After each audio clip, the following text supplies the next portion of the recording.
Important ইস্যুটা কি, আমি আপনাকে প্রথমে একটা কথা বলি। ভারত বাংলাদেশ সম্পর্কের ক্ষেত্রে প্রথম ফান্ডামেন্টাল দর্শনটা কি দেখতে হবে, সেখানে একটা মারাত্মক মিস্টেক আমরা করি। যেমন আমরা অনেকগুলো ভুল কথা বলি। আমরা একটা কথা বলি কি, যে ভারত আমাদের চিরদিনের বন্ধু, চিরদিন ঋণী। আন্তর্জাতিক কূটনীতিতে চিরদিনের বন্ধু বলে কিছু নাই। আজকে জাপানে যে যুক্তরাষ্ট্র বোমা মেরেছিল, পারমাণবিক বোমা, তারা এখন ঘনিষ্ঠ বন্ধু। আবার যুক্তরাষ্ট্র মানে আমেরিকার স্বাধীনতা সংগ্রামের সময় তারা যাদের বিরুদ্ধে লড়েছিল, ইংল্যান্ডের বিরুদ্ধে লড়েছিল ফ্রান্সের সাহায্য নিয়ে, এখন তাদের সম্পর্ক ইংল্যান্ডের সাথে। আবার একসময় আমরা ভারতের অংশ হইতে চাইনি, পাকিস্তানের অংশ হতে চেয়েছি, তারপর আমরা পাকিস্তানের বিরুদ্ধে যুদ্ধ করেছি সঙ্গত কারণে। কাজে আন্তর্জাতিক কূটনীতিতে চিরদিনই আপনি আমাকে 50 বছর আগে কি করছেন সেই জন্য চিরদিনই আপনার প্রতি আমার বন্ধুত্বপূর্ণ সম্পর্ক থাকবে, এটা বলা যায় না। ব্যক্তিগত পর্যায়ে তো থাকে না। নাইম ভাই তার জীবনে যে সমস্ত সাংবাদিকদের ব্রেক দিয়ে বড় বড় করেছে, তাদের কজনের সাথে ওনার সাথে সম্পর্ক আছে। একটা ব্যক্তির, একটা রাষ্ট্র জাতির সম্পর্কের বহুমাত্রিকতা তো অনেক বেশি। সেখানে 50 বছর আগে কি হয়েছে, আমি শুধু বলি যে স্যার বন্ধুর ব্যাপারে এটা সম্পর্ক পাল্টে গেল, স্যার আপনি তো প্রতিবেশী পাল্টাতে পারবেন না।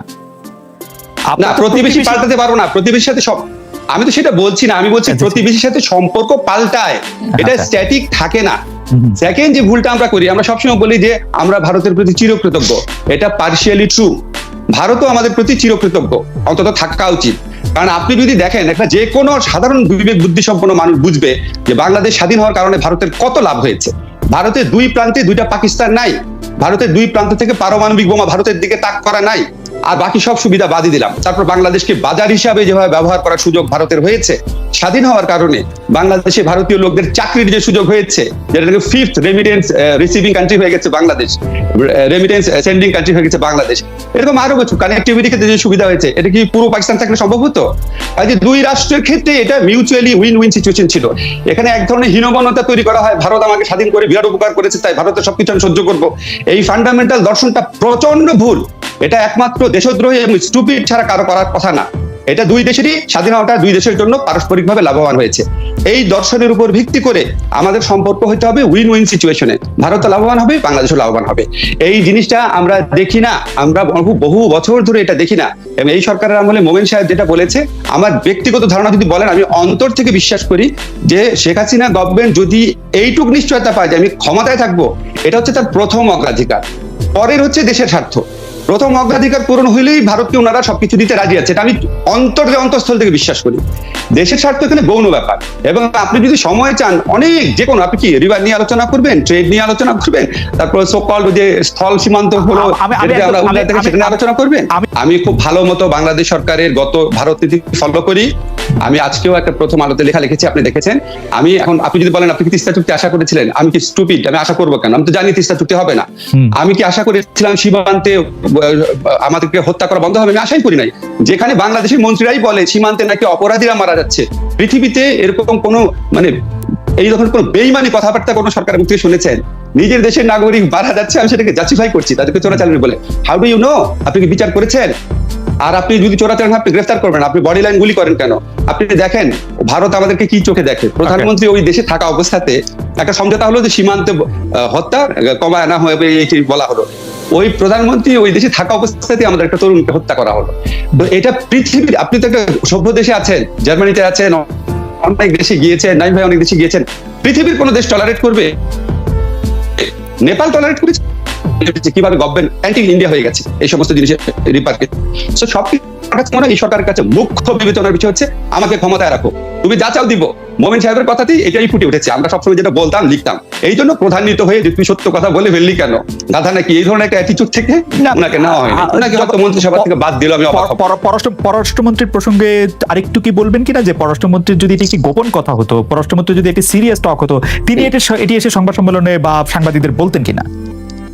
মানে যদি ওনার মানে আমাদের সাধারণ কমন সেন্স যেটি দিয়ে নাইম ভাই শুরু করেছিলেন, এটা কি বলে, ওনার যদি মিশন হইতো ওইটা যে এইটা তুই আপনি করে আসেন, এইটা উনি এসে বলতেন কিনা? মানে উনি কি এতই সরল?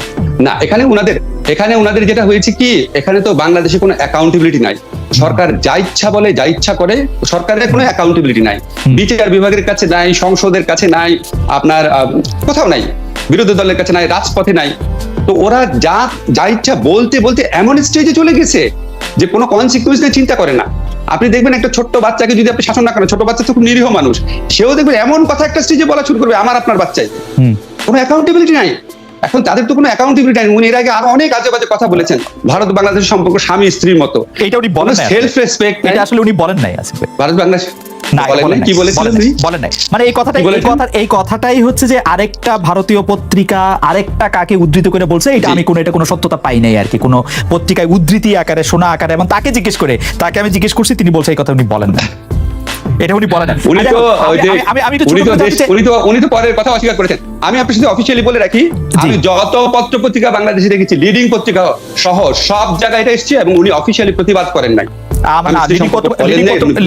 স্বামী স্ত্রীর ব্যাপারটা লিডিং পত্র পত্রিকা আসে নাই মনে হয়, মানে আরেকটা পত্রিকার উদ্ধৃতি দিয়ে আসছে। যাই হোক, এটা চেক করা যাবে। আপনার কাছে কি মনে হয় যে প্রফেসর আসিফ নজরুল, আপনি একটু বলবেন যে তাহলে ওনাকে কনসিকুয়েন্সের কথা আপনি বলছিলেন, আওয়ামী লীগের আমলে অন্তত আমি 4 জন সংসদ সদস্যের কথা লিখে মনে করতে পারলাম, একজন মন্ত্রীর জামাতার ফাঁসি হয়েছে, 4 জন সংসদ সদস্য হয়েছে, মন্ত্রী থেকে পদ থেকে চাকরি চলে গিয়ে সরাসরি জেলখানে চলে গেছে,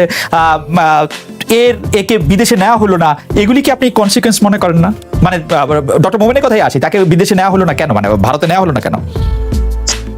ভারতে নেওয়া হলো না, আমার ধারণা, আমি প্রমাণ করতে পারবো না আপনাকে, ভারত খুব বিরক্ত হয়েছে।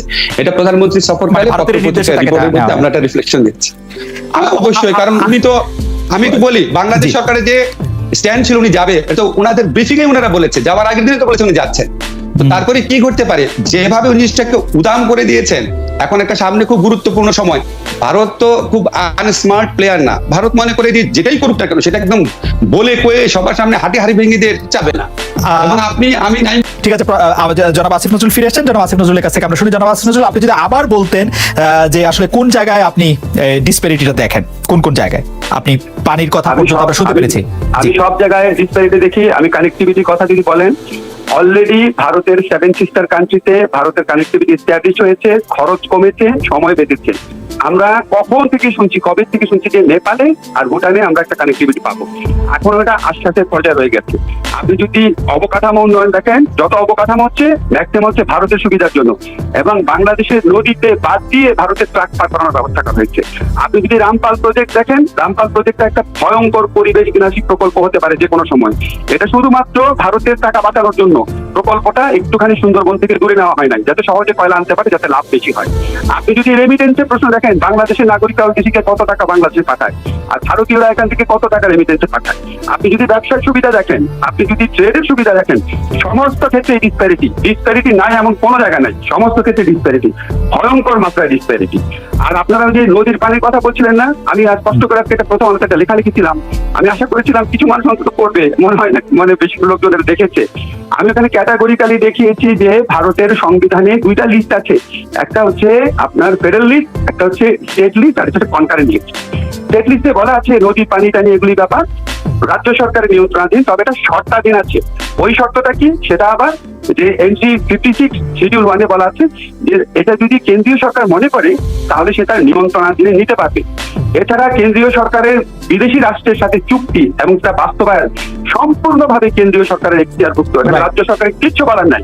আমি বলি একটু প্লিজ বলতে চাই, এখানে অনেক বেশি অনেক বেশি বিভ্রান্ত কথা বলা হয়। আপনি যদি দেখেন 1977 সনে বাংলাদেশকে মিনিমাম 34,000 কিউসেক পানি দেওয়ার চুক্তি হয়েছিল, তখন পশ্চিমবঙ্গ এটা প্রচন্ড বিরোধিতা করেছিল। যখন শেখ হাসিনা গভর্নমেন্ট 1996-এ গঙ্গা পানি চুক্তি করে, তখনও পশ্চিমবঙ্গ বিরোধিতা করেছিল, কঠিন ভাবে করেছিল। 2টা ক্ষেত্রেই ভারত সরকার এগিয়েছে। প্রথমকার ক্ষেত্রে পশ্চিমবঙ্গের অডিয়েন্সে ভারত সরকার বলেছে জাতিসংঘের কনসেনসাস স্টেটমেন্ট হয়েছে, বিকজ তৎকালীন জিয়াউর রহমান সরকার বিষয়টা জাতিসংঘে তুলেছিল, এটা না করা ছাড়া আমাদের উপায় নাই। দ্বিতীয় ক্ষেত্রে পশ্চিমবঙ্গকে বলছে তোমাদের দরকার লাগলে সংকোচ ডিপার থেকে পানি দিব, সেটা আমার করতে হবে। তো এই কথাগুলো আসলে মোদী সরকারের স্বার্থে, ভারত সরকারের স্বার্থে একটা কল্পিত ভিলেন বানানো হয়েছে যে মমতা ব্যানার্জির কারণে চুক্তি হচ্ছে না। আমরা কি অঙ্গরাজ্য ভারতের মমতা ব্যানার্জির সাথে প্রসঙ্গ আসবে কেন? আমার প্রসঙ্গ একটা ভারতের সাথে। ভারত যদি পানি না দেয়, বাংলাদেশে বলা উচিত ছিল তোমার আমি কানেক্টিভিটি দিব না, যেটা শেখ হাসিনা গভর্নমেন্ট যখন প্রোফাইল ইলেক্টেড ছিল প্রথমবার ঠিকই বলতে পেরেছিল। আপনার মনে আছে নিশ্চয়ই, জায়গায় কানেক্টিভিটি। তো যদি বলতো যে তোমার আমি কানেক্টিভিটি দিব না, তোমার আমি কিছুই দিব না, এটা না তোমার লোককে চাকরি করতে দেবো না, ব্যবসা করতে দেবো না, আমাদের দিবা তাহলে দিব, তাহলে ঠিকই আমরা তিস্তার পানি পেতাম। অথবা যদি এই হুমকি দিত ঠিক আছে তিস্তার পানি তুমি দিবা না, চায়না আমাকে যে ইয়েতে চকা দিয়েছে সেটা অনুযায়ী আমি তিস্তাতে আমার পানি ধরে রাখার প্রকল্প গ্রহণ করবো। তখন ভারত প্রফেসর আসিফ নজরুল, ভয় পেত। প্রফেসর আসিফ নজরুল, আপনি এই জায়গায় আমি আপনার কাছে একটু প্রশ্ন করতে চাই যে ধরেন ভারতের এই যেগুলিকে আপনি বলছেন যে সকল সুবিধা ভারতের জন্য দেওয়া আছে, যেমন কানেক্টিভিটির কথা আপনি বললেন, মাটি ভাড়া করে ট্রাক যাওয়ার কথা, সেই জায়গা দিয়ে কিন্তু আসলে ভারত সেটিকে আসলে নিয়মিতভাবে ব্যবহার করছে না। ভারতের সুবিধার জন্য আপনি পরিবেশ বিনাশী রামপাল প্রজেক্টের কথা বলেছেন, সেখানে পরিবেশ বিনাশী অর্থাৎ সুন্দরবনের জন্য যদি ক্ষতি করা হয় তাহলে ভারতীয় সুন্দরবনের জন্য সেটি একইভাবে ক্ষতি করা হওয়ার কথা, কারণ ম্যানগ্রোভ ফরেস্ট একটা আরেকটার সঙ্গে জড়ায় থাকে। আমরা এটি হচ্ছে যে খুব পলিটিক্যাল কথা বলি যে এটা শুধু বাংলাদেশের